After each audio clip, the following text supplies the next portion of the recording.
The professor who shocked everyone, Jasmine Crockett's moment of truth. Picture this. You're sitting in one of the most important government meetings of the year. Cameras are rolling, reporters are ready, and tension fills the air like electricity before a storm. Then, out of nowhere, a senator looks directly at a congresswoman and says something that makes the entire room go dead silent. I think Representative Crockett should publicly share her full college grades. That's exactly what J.D. Vance said to Congresswoman Jasmine Crockett during a House committee hearing on education.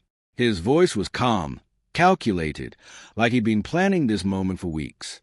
Voters have the right to know how well she did in school since she makes our laws. The words hit like a punch to the gut. The room went completely silent. Reporters stood up, microphones ready. But here's what shocked everyone. Jasmine didn't flinch. She didn't argue back or get defensive. She simply closed her notebook, looked up at J.D. with those steady eyes, and waited. You see, this wasn't their first encounter. These two had history. The setup. This hearing was supposed to be about fairness in college admissions. Jasmine Crockett was there as a special guest, one of the few black female lawmakers who'd earned a full scholarship, studied law, and came from public schools. J.D. Vance was there representing lawmakers who wanted to re-examine college admission rules. They debated before on CNN about whether success comes from effort or privilege. J.D. had made his point clear back then. I grew up in a family with addiction problems where no one went to college. I know what it means to get through tough times. Jasmine's response was simple but powerful.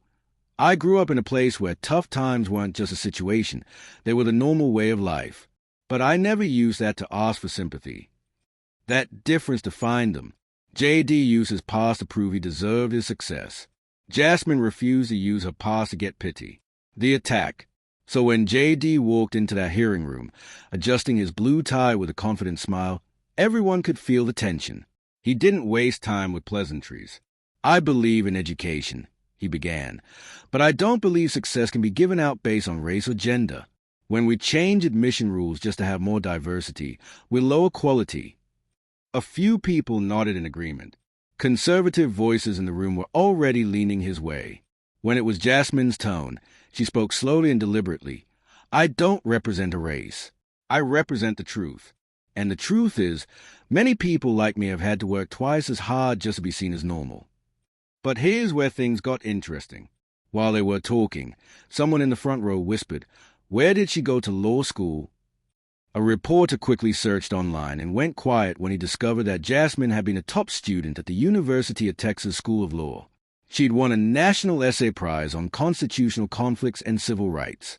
Politico once wrote about her as the woman who made the entire Judiciary Committee reopen old investigation files with a 12-minute rebuttal. Meanwhile, there was something about J.D. that nobody talked about. In his final year of law school, he'd asked for a break from school for personal reasons, a special exception that was quietly approved. But nobody questioned it because he was seen as the inspiring man who overcame poverty. The moment everything changed, that's when J.D. pulled out his prepared attack. He held up a printed sheet from some anonymous platform called EDLAX, claiming it questioned whether Jasmine's academic record was legitimate. Someone claiming to be a former professor questions if Representative Crockett's school record is real, he announced, specifically asking if any special favors were made during her graduation. The room buzzed with murmurs. All cameras slowly turned to Jasmine. And what did she do? She turned a page in her notebook and asked one simple question that cut through all the political theater. "Senator Vance, please make it clear. What exactly do you want me to prove? A grade, a ranking, or an entire life?" No one laughed. No one clapped. But that question sliced right through the polite surface of what J.D. was trying to present as a respectful debate. J.D. doubled down. If I was ever questioned about my record, I was ready to share it, good or bad. But when someone avoids answering a simple question, it's often because there's something to hide. The room started to split.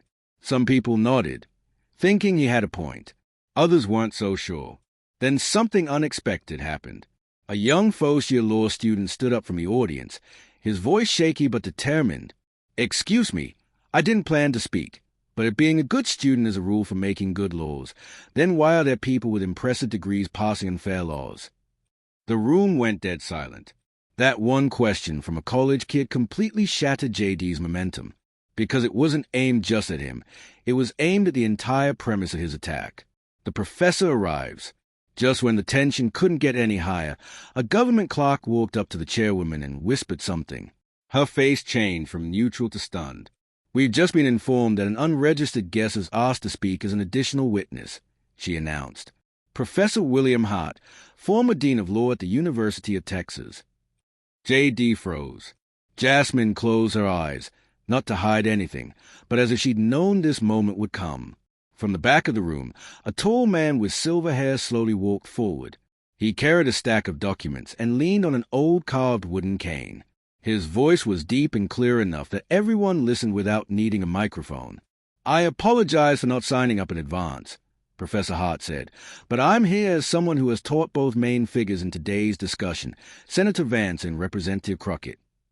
He opened a folder and pulled out a single sheet of paper, old and yellow but perfectly preserved in plastic. "This is not a transcript. I brought something else."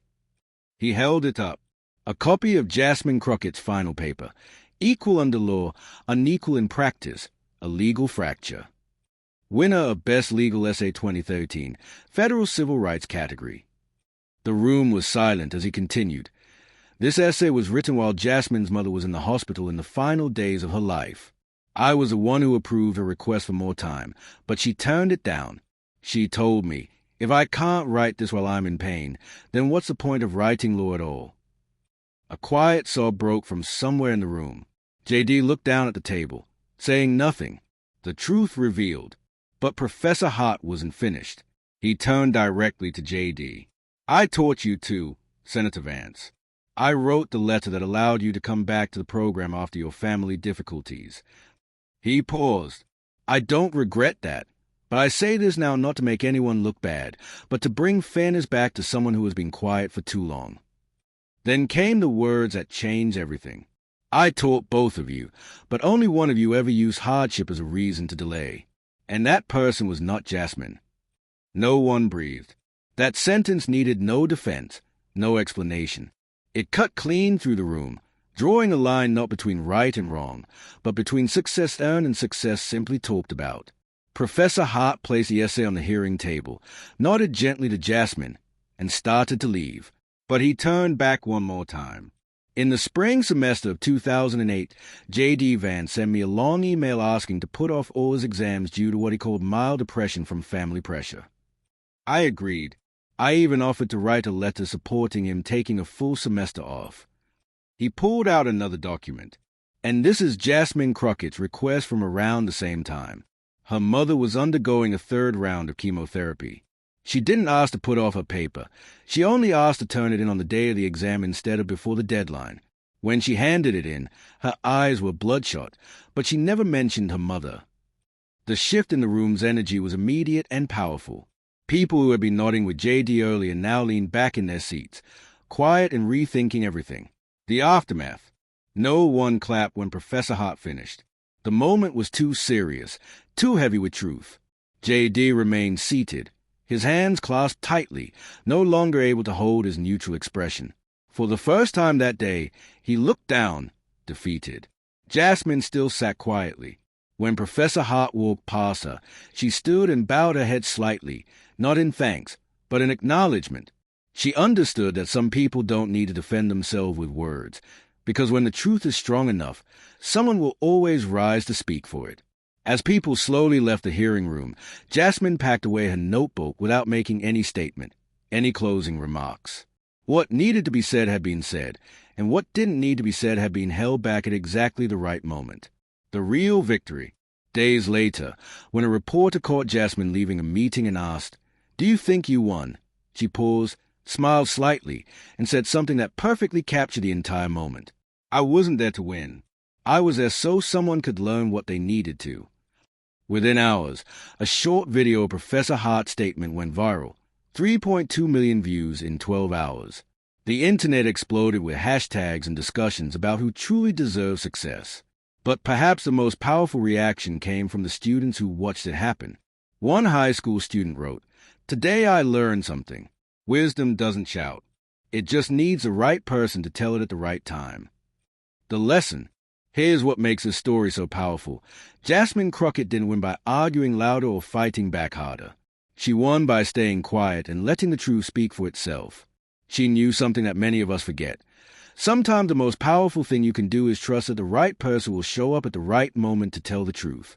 J.D. Vance tried to use academic credentials as a weapon, not knowing that the very professor who had taught them both was in the room, ready to set the record straight. He thought he was exposing weakness, but instead he revealed strength, the strength of someone who achieved success not by making excuses, but by pushing through pain. In a world where everyone wants to shout the loudest, Jasmine Crockett showed us the power of silence, dignity, and letting your work speak for itself. And sometimes, just sometimes, the truth is a way of finding its voice exactly when it needs to be heard. That's a real lesson here. Not everyone speaks, but someone always speaks at the right moment for those who've never been heard.